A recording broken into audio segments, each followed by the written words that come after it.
Mesdames et messieurs, bienvenue à ce nouveau numéro de votre magazine Exprimez-vous. Nous voici dans notre page informative, comme vous le savez. Nous parlons de faits de société. Nous sommes ici dans la commune de Limete, entre la commune de Kalamoué et Limete, précisément sur Capella. Nous sommes ici pour parler de l'actualité. Comme vous le savez, le gouvernement est en train de se retarder jusque-là. Merci. Attention à Bino pour na magazine à Bino. Exprimez-vous. Merci à Maman Fille Milandou, DG Audace Milandou, pour la confiance renouvelée toujours vers nous, vos téléspectateurs, plutôt vos correspondants. Nous voici, Tozo Betalelo, Masolo, Nabalamboka, Awa, Toko poser ma question dans l'Italie. Retard et gouvernement des Bimate. Et puis, point nini, ils ont ça dans la population. Est-ce qu'ils ont handicapé le gouvernement et les Bimate? Donc, vous posez une question. Pour trouver une réponse à travers ces micro-baladeurs. Et donc, ça n'a pas plus de caméra, toujours. Nous sommes en mécanisme na Mboka. Donc, vous poussez la malem, mais sur la bango, bazali, et tout le awa na Capella, Binoé, Capella, et Kenda Sambo. Dès que il y a Marabeti, il y a 3000. En tout cas, mon expérimental, maman fille, émission Bilenga qui chasse à il est le raté un mot. Na WhatsApp. Donc, la photo qui a répété pour ça. Merci Nagila Lucinzi, merci Nabalana sur la photo. Nous sommes à votre correspondant, merci Mayangila. Nous voici tous ensemble à Makanis, Nabana Moko, na Italie actualité politique to solana bango. Voilà, tu es ko solana bana Mboka. Na Italie gouvernement. Pourquoi gouvernement est obligatoire? Gouvernement est oumeli depuis rentrée parlementaire et Salamaki Bongo le 15 mars. Alors, que peut-être dans le jour où il y a un gouvernement, mais jusque-là, le gouvernement est est-ce que sur le plan économique, ils ont pesé la population? Sur le plan, il y a dans tous les secteurs, tu retournes à la question pour te dire, Bruce Moupi a Kosumangai, tu poses la question, puis on se retrouve tout juste après.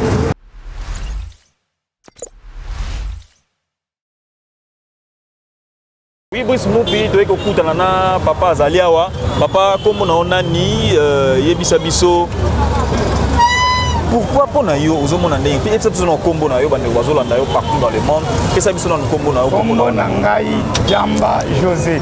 Papa Jamba José, et ça biso, les candidats ils ont dit gouvernement, ils allaient garder, ils allaient Le gouvernement ils ont tardé. La zone pour la population. Les bébés vont se poser la question pourquoi ça tarde. Comme si tout le monde est employé. Moutonio ça moussali à l'État. Bafutagaye. Net comme si le gouvernement est tellement bazofuta salarié. Mais le gouvernement est tardé. C'est-à-dire il y a quelque chose qui s'appelle Makamboya bien. Par exemple, yo soki nanda kuna yo.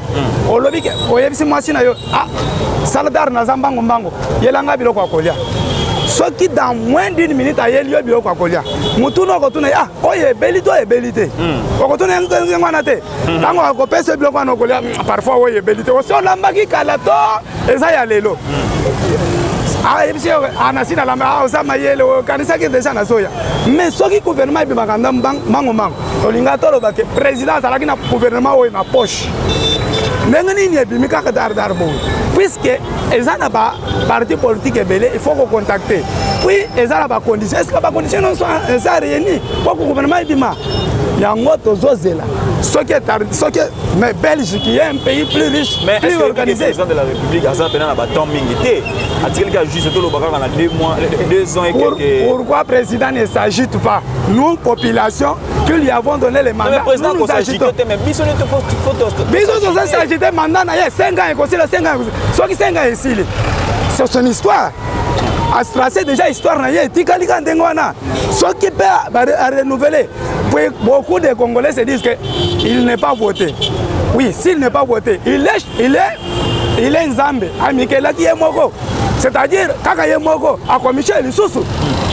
Ndengani tozo s'agiter. Ata gouvernement sali 3 ans ouais le kebimité. Ya yebindengani ne koyeko bim. Puis puisque c'est lui l'initiateur il y a consultation. Mais au moment où bon ils ont circulé le gouvernement ils ont démissionnaire bon ils ont passé la population donc population donc pour ça na bango monter makaka gouvernement bima ozo lo ba bien ça que bon ils ont circulé pour nandi mayo que bon ils ont circulé na pongo biso na yo tokenda na baba sokuti na baba vide c'est-à-dire bon ils ont circulé toto na ba chauffeur na ba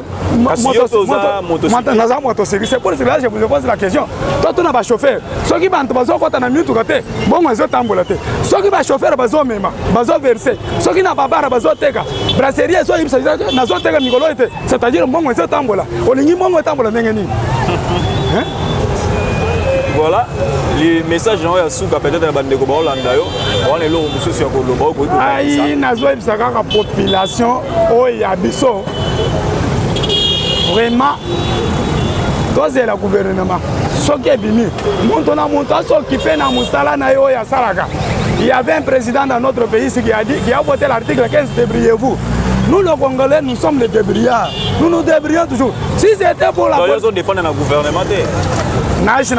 nazela lisusu nakenda kotungisa kabunda na kabuye ke bopesa nga musala nga naza déjà partenaire naza na musala na ngai j'ai pas engagé j'ai pas acheté autant de motos engager les gens c'est ça aider les chefs de l'État voilà. Ce n'est pas aller là embêter il y a des NI il y a des gens, beaucoup de gens là-bas nakenda lisusu ko senga kuna bopesa nga musala aussi longtemps bona nga nazo senga président ce gouvernement bimi ba jeune belé ba kotina musala ya moto.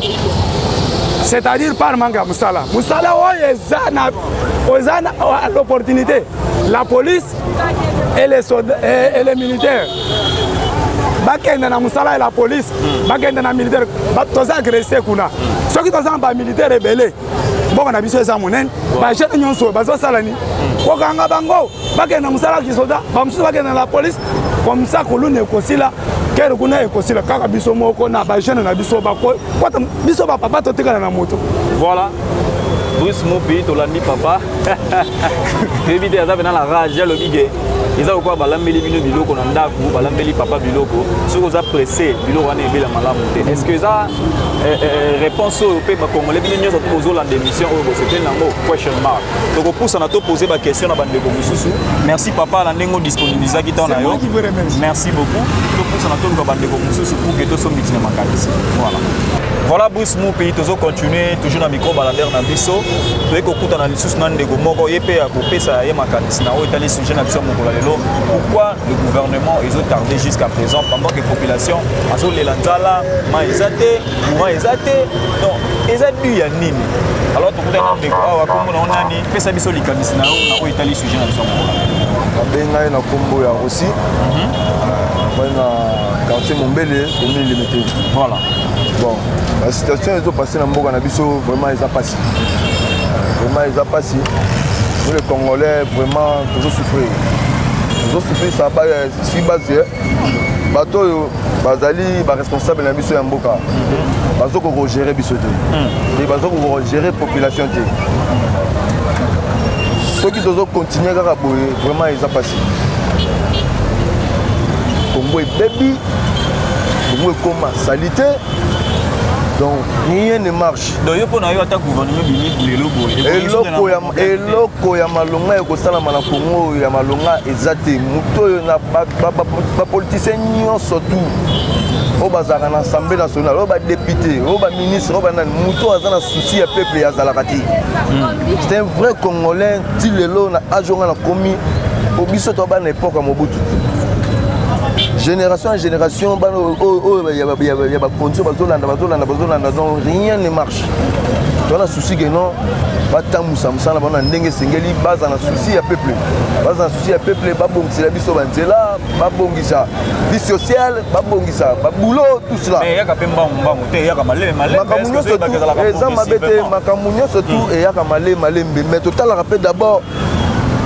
Marche peu d'abord les alagana nous avant au comme on a dit c'est bandana mais biso to mona on a nous les angana ba difficulté so dé comme on to comme on ndengene donc on a nous difficulté congolais ça pressé trop patience congolais moi biso ba congolais to ba combattant ba congolais to ba courager moi ni congolais ta keli banda toujours atika ka lembo mais soit étranger rane na Congo en pour vivre c'est que basé belé bawara bazali awa bawara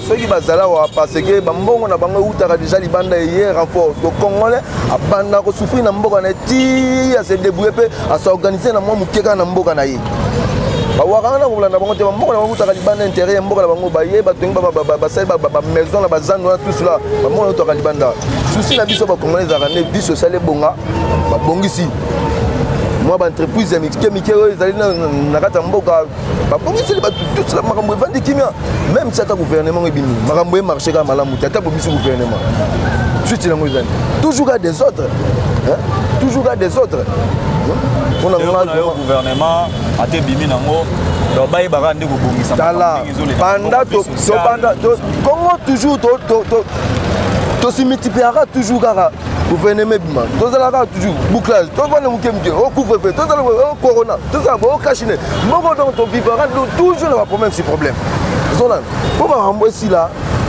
eza mabe te ndeko na ngai gouvernement bima yo zelo oza tele 50 gouvernement bima okopesa ngai raison na yebisa yo rien ne marche oyo aza na souci ya peuple congolais oyo aza na souci ya mboka tokosentir tokosentir mpena nde bazalaka na assemblée nationale wana bazalaka tutula qui est pour qui est contre bambunda bamarton na bango likwa bamesa omona wana bazosala wana toujours apo na baavantage na bango nous prenons l'avantage à peuple. Les gens prennent l'avantage là-bas.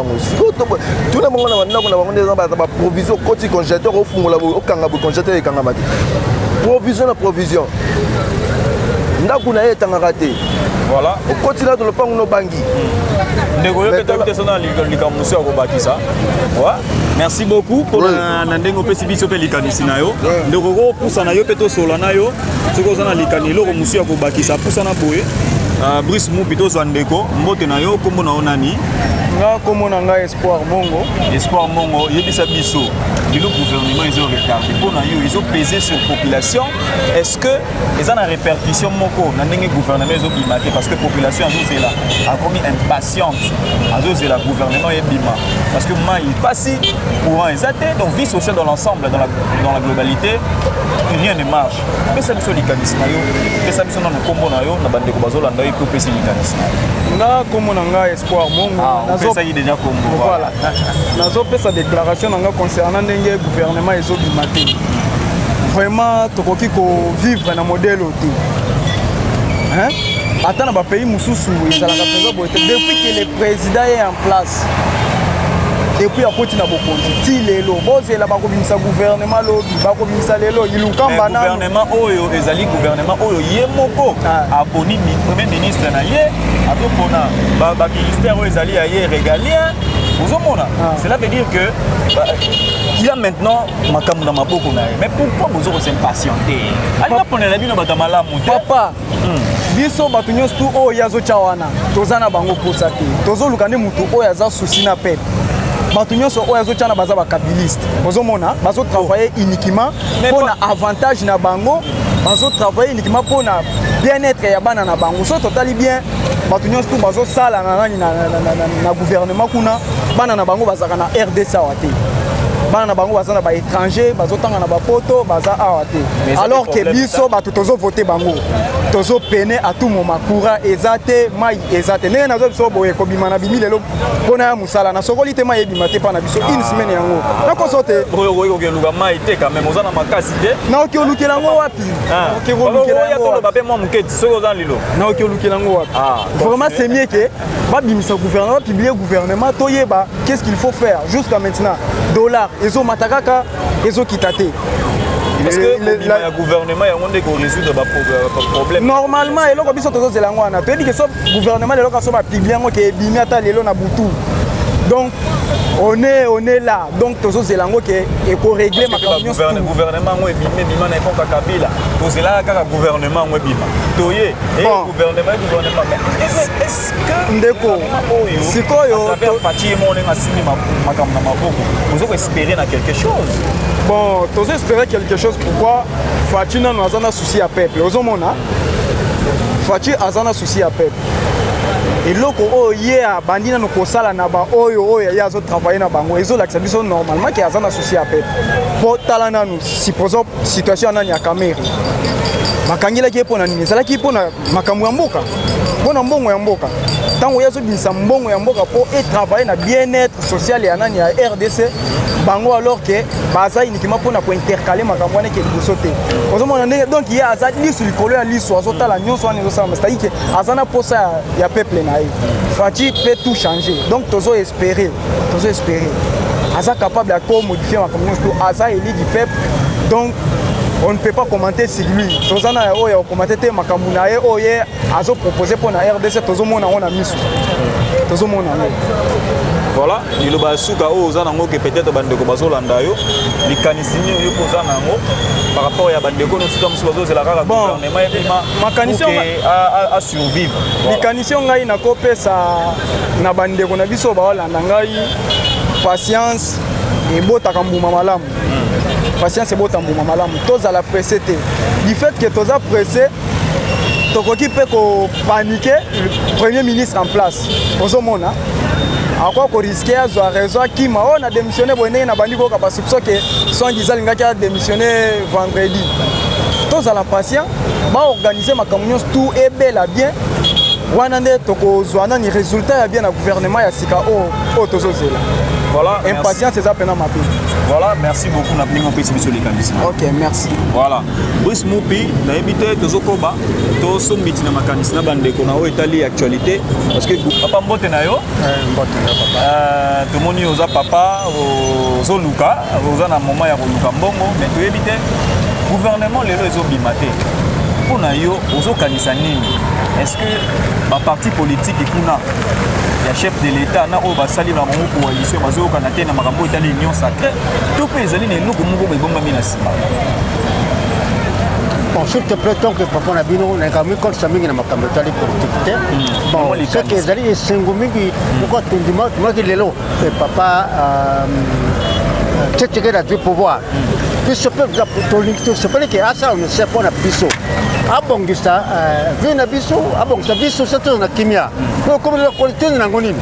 To tuna contradiction pona ngoi pona nini. Moi je tango na ngeko ka. Donc na élection. Batika ba position zanga te batika babongisa moko to na kimia c'est tout. Hein? Ko za ba contradiction atina ngoni. Po to sambo RDC boka na biso nyonso. Ko ya ko bongisa na kati ko kamati pouvoir. Le wa za pouvoir. Mandalo na silete.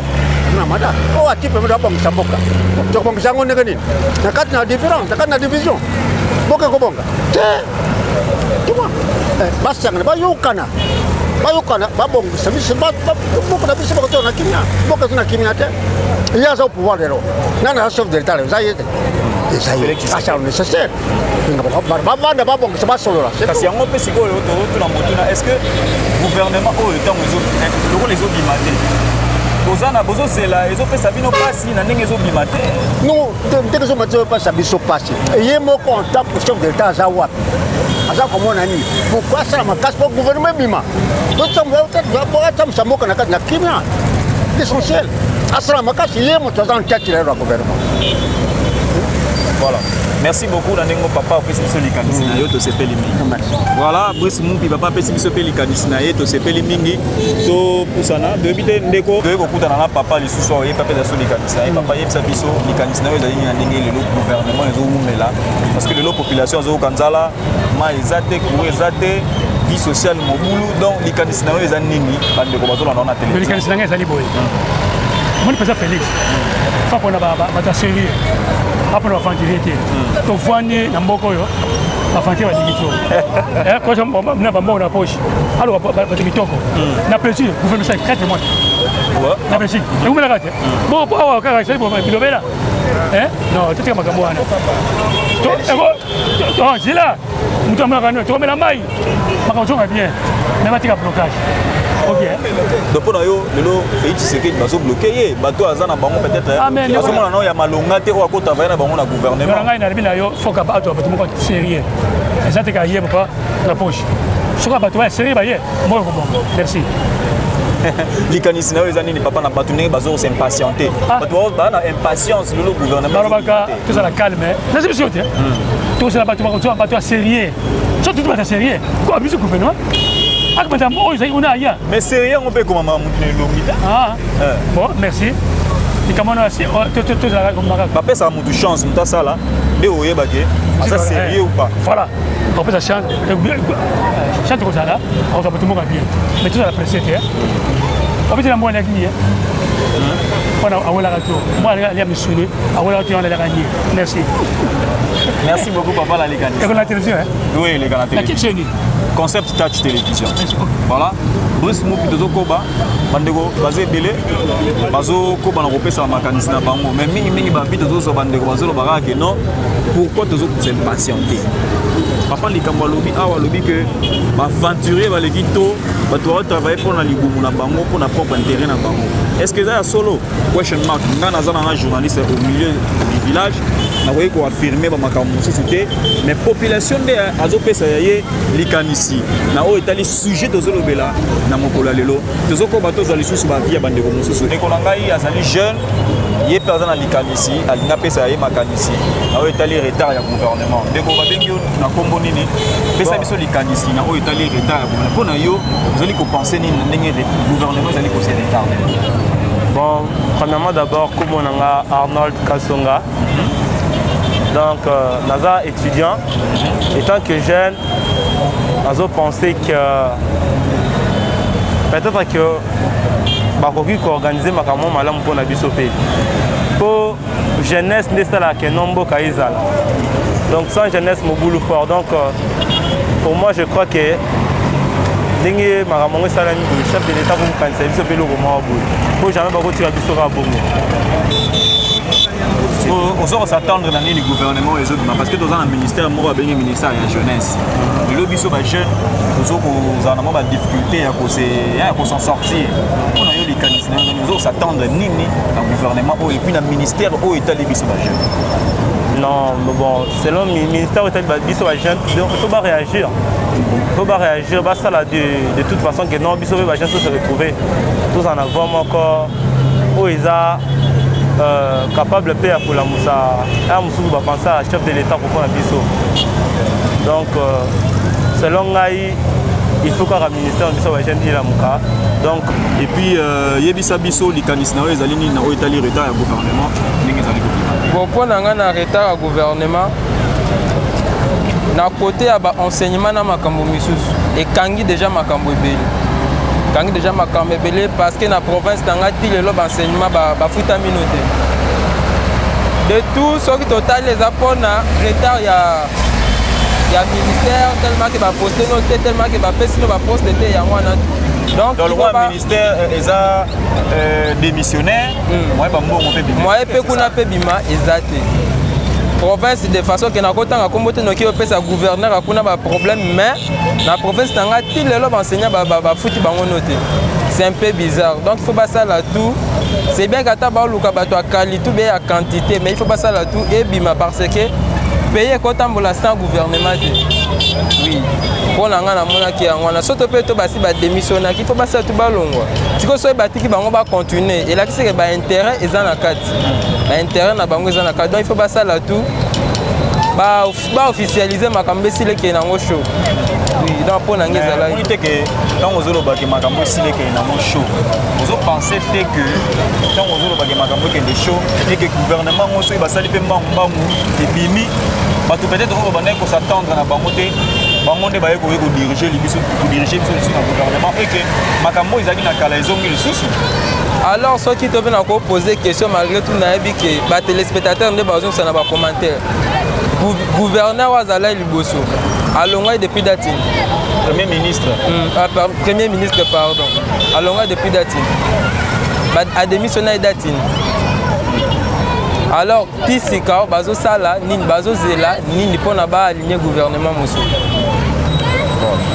État que Premier ministre déjà ça Zouama qui n'a déjà. Premier ministre Azali Ebani déjà. Mais ceux qui te veulent Aza en place cité. Pour le gouvernement n'a été limité. Donc, à ça, toi, si ça makambu.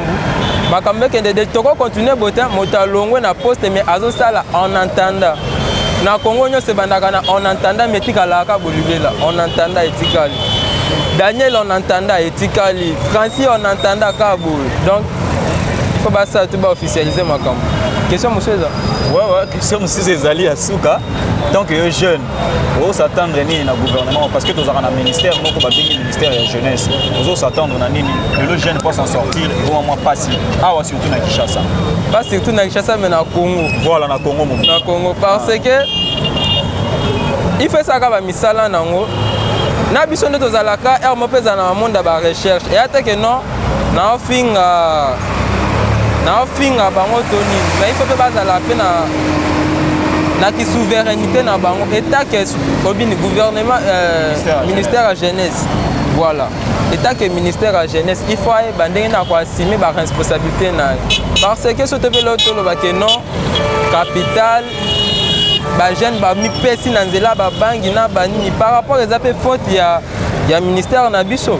état que jeunesse sote pe jeunesse état que jeune ceux qui jeune azato na moi musala na quelque part réseau foot alors on a commencé à s'aventurer pendant zone mais ceux qui topeto tozomi koti saka na mitie na ngana kati malgré on sait jamais ceux tozomi koti saka na ba groupe moko un peu bizarre ouais yebano zo sa réputation ya pays par rapport au ya ministère ezo sala musala bien donc il faut ministère et ça musala na ngo de responsabilité et sensibiliser ba jeune et l'accès bango ndeni ba kosala et puis et ba ça fait ba emploi état que jeune na musala te na san na yibi molière et la kisinga donc il faut pas ça tout vraiment ba s'organiser na côté on a pas ba jeune peut bazala bien. Voilà, okay. Merci beaucoup Nani Mopé Biso Pélicanis. Merci. Voilà Bruce Mopé, namoni tokomo koma na suka émission na biso, bandeko ba pesi likanis na bango. Biso to lito conclure to loba été. Kozela ezape mabete. Précépé et faire ratissa bato makambo susu ba o ba loba na ngala adage mo lobaka to ko rater nzoko likola likelele. Donc Topé Sakaka, président de la République, chance, notre gouvernement, au a chance pour que tout le monde a un résultat où il par résultat où il y a qu'on s'attendre dans les alliés social, maïs à la malamu, assurance santé zala. Biso nyonso population, ngape dans la carte population en tant que dans la journalisme. Mais biso sur la population.